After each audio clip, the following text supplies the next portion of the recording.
ጸጋውም ኢየሱስ ስለሆነ ጽድቅም ኢየሱስ ስለሆነ ብርሃንም ኢየሱስ ስለሆነ መጽሐፍ ቅዱስ እንደሚል ልጁ ያለው ህይወት አለው ነው እንጂ የሚለው ህይወት ራሱ የዘላለም ህይወት የተባለው ኢየሱስ እንጂ የዘላለም ህይወት ማለት ይሄ ዝም ብሎ የማያልቅ ቁጥር ማለት አይደለም።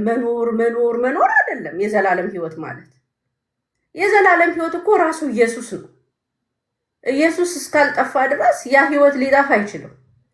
ልጁ ያለው ህይወት አለው ስለሚል ልጁ ካለኝ ኢየሱስ ካለኝ ህይወት አለኝ። መቼም ቢሆን ክብር ለኢየሱስ ይሁንና እኛ የተቀበልነው ህይወት እጅግ በጣም ለሃይማኖተኛ አይመችም። ሃይማኖትን ድርጅት ጋራ ህብረት ላለው አይመችም። እኛ የተቀበልነው ኢየሱስን ነው። ክብር ለእግዚአብሔር ይሁን። የተገለጠው ኢየሱስ ነው።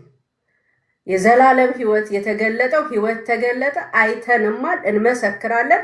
እሱ ቁስ አይደለም፣ ቃል አይደለም፣ ራሱ ክራይስት ራሱ መሲሁ ክርስቶስ ነው። ክብር ለኢየሱስ ይሁን። ህይወታችን እሱ ነው። አንደኛ ጴጥሮስ ምዕራፍ 1 ላይ ሙሉን ይናገራል ስለ ዘላለም ህይወት። ሰው ይሄንን ህይወት በጣም ግማሹ በሆነ ነገር መለካት ይፈልጋል፣ ግማሹ በህግ ማሰር ይፈልጋል።